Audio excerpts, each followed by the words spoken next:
如果你一定要搬走嘅話，我寧願我搬，啲貓留低陪你。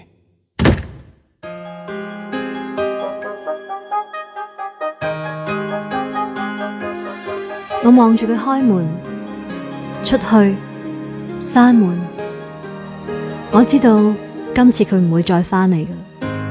其實自己一個更開心，只等你講。其實大家早已嫌大家，卻盼望恨有多一點碰撞。然而無聊事幹不敢打攪對方。要是你願意誠實講一趟，彼此都起碼覺得釋放。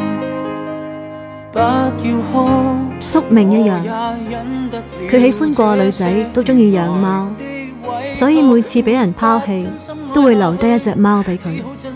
每一隻貓就見證住一段感情。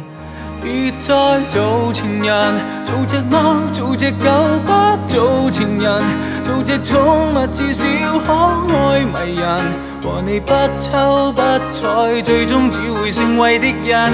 淪為舊朋友，是否有情深沒有心，只像閒人。若有空，難道有空可接吻？注定似過路人陌生，你怎麼手震？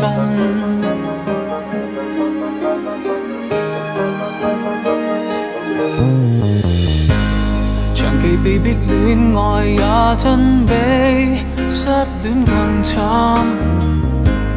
長期扮演若無其事般更困難，是我專登反應慢。明明為是10晚牌，一早該要攤。再像我伴侶，凝望多一眼，一生都將會記得今晚。別再做情人，做隻貓，做隻狗，不做情人。久而久之，佢將所有嘅愛分晒俾每一隻貓，已經冇多餘時間去鍾意其他人。佢亦都變成一個貓痴。淪為舊朋友，是否有情深沒有心，只像閒人。若有空，難道有空可接吻？這預告發自虔誠內心。對不起，自動分手錯愕的你，怕會傷感。盲目的我，現在也可轉台來看你身手。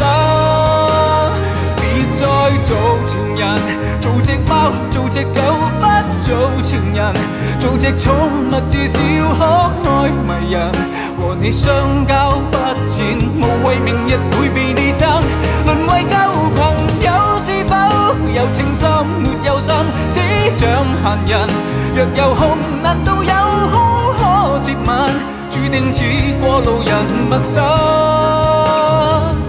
你怎麼手震？雖然以後佢唔會再為我錫我照顧我，但係我反而鬆一口氣，戥佢高興，因為佢終於肯放低過去，有勇氣重新開始。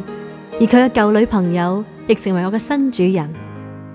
我諗我都好快有一個新男主人。